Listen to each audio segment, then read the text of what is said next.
జై శ్రీమన్నారాయణ. ఈరోజు మనం ధర్మపదం గ్రంథంలోని చాప్టర్ 5 విభాగము 225. ధృతరాష్ట్రుడు, గాంధారి, కుంతీలు అరణ్యానికి వానప్రస్థాశ్రమానికి వెళ్ళారు. వద్దన్నా కూడా ఆగకుండా వారిని అనుసరించారు సంజయుడు, విదురుడు. ఇలా 5 కలిసి ఆశ్రమవాసానికి వెళ్ళిపోయినారు. అలా పాండవుల పత్నులు, ఇతర బంధువులంతా ఉండిపోగా ముందుకు బయలుదేరి వెళ్ళిన వారు ధృతరాష్ట్రుడు, గాంధారి, కుంతి, సంజయుడు, విదురుడు. వీళ్ళు గంగానదిని దాటి ముందుకు వెళ్ళారు. గంగానది దాటి వెళ్ళగానే చాలా సమయం అయిపోయింది, రాత్రి కావస్తున్నది కనుక అక్కడ వారు బస చేశారు. ఉదయాన్నే లేచి చూసేసరికి దగ్గరలోనే ఒక ముని ఆశ్రమం ఉన్నది అని వారు తెలుసుకున్నారు. ఇక్కడికి ధృతరాష్ట్రుడు, గాంధారి, కుంతి మరియు విదురుడు, సంజయుడు వచ్చారని తెలుసుకున్నటువంటి ఆ ఆశ్రమంలో ఉన్నటువంటి గొప్ప మునీశ్వరుడు కేకే వంశ రాజు. అతడు వృద్ధుడు, శ్రేష్ఠుడు, గొప్ప తపోధనుడు. అతడు శతయూపుడు. ఆ శతయూపుడు రాజర్షి.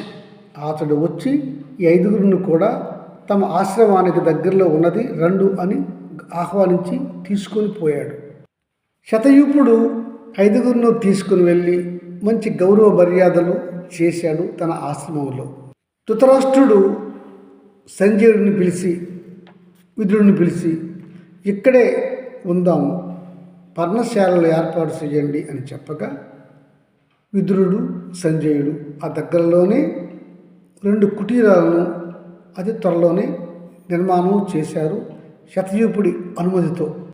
ధృతరాష్ట్రుడు, గాంధారి నార చీరలు, జింక చర్మము ధరించారు. జడలు కట్టించుకున్నారు వారి యొక్క తలకీశములను. వారు నిజమైనటువంటి ఆశ్రమవాసులుగా తయారై ఒక పర్ణశాలలో ఉన్నారు. 2వ పర్ణశాలలో విదురుడు, సంజయుడు, కుంతిమాత ఉన్నారు. వీరితో పాటుగా హస్తిన నుంచి వచ్చిన కొంతమంది ఋత్విక్కులు కూడా వారితో ఉన్నారు. ఇలా ఉండగా ధృతరాష్ట్రుడు, గాంధారీదేవి ఘోరమైన తపస్సు చేస్తున్నారు. కుంతిమాత ఘోరమైన తపస్సు చేస్తున్నది. వీళ్ళందరితో పాటుగా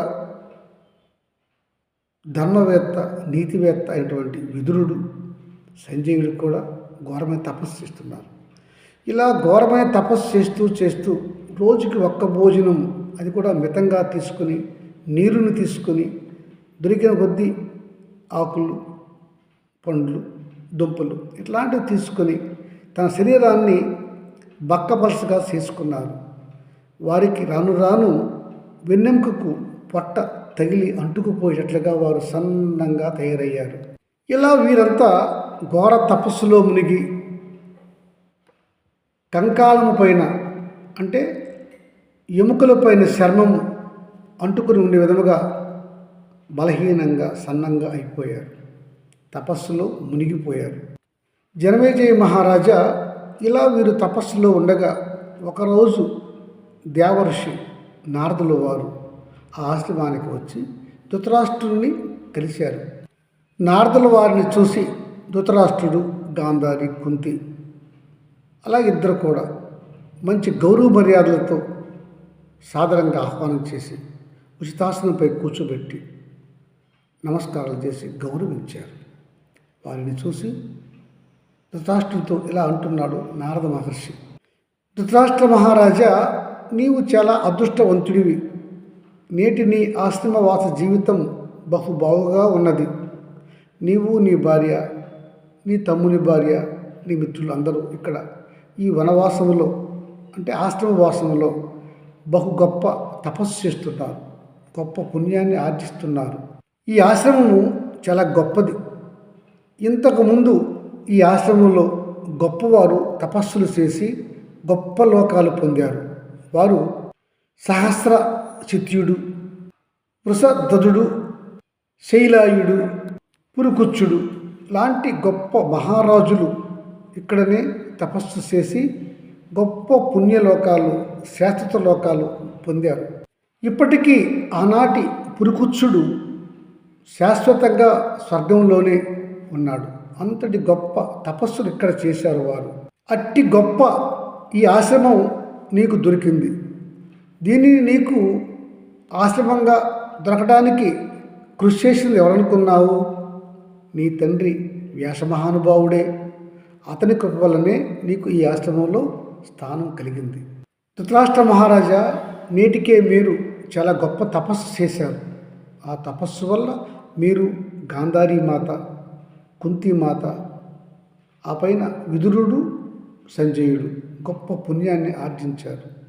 మీరు స్వర్గలోకములో యుగాల పర్యంతము అక్కడే ఉండగలరు. ఆ సమావేశంలో ఉన్నటువంటి ఆ ఆశ్రమ వాసి మహాముని, గొప్పవాడేటువంటి శతయూపుడు అంటున్నాడు, నారద మహర్షి ప్రణామములు. మీరు ధృతరాష్ట్ర మహారాజు స్వర్గానికి వెళ్ళి యుగాల పర్యంతము అక్కడే ఉండగలరు అని అంటున్నారు కదా, దానికి కారణం చెప్ప ప్రార్థన అని అడిగాడు. అలా శతయూపుడు అడగగానే అంటున్నాడు నారద మహర్షి, దేవర్షి, రాజఋషి, మీరు అడిగిన ప్రశ్నకు సమాధానం చెప్తాను. నేను స్వర్గంలో ఉన్నప్పుడు ఈ ధృతరాష్ట్రుని తమ్ముడు పాండురాజు కూడా అక్కడనే ఉన్నాడు. అప్పుడు నేను ధృతరాష్ట్రుని గురించి అడగక ఇంద్రుడు చెప్పాడు నాకు ఈ విషయం. 3 సంవత్సరాలు వరకు వీళ్ళిక్కడ తపస్సు చేస్తారు. ఆ తరువాత ధృతరాష్ట్రుడు, గాంధారి, కుంతి వీళ్ళంతా కూడా స్వర్గానికి వచ్చి కుబేరునితో స్నేహం చేస్తూ, కుబేరునితో మిత్రత్వంతో ఆ కుబేర స్వర్గంలో వీళ్ళు శాశ్వతంగా ఉంటారు.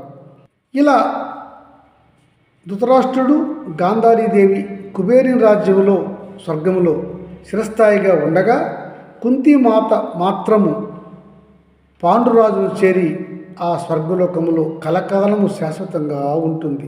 ఈ విషయం నాకు ఈ మధ్యనే ఇంద్రదేవుడు పాండురాజు సమక్షంలోనే చెప్పాడు.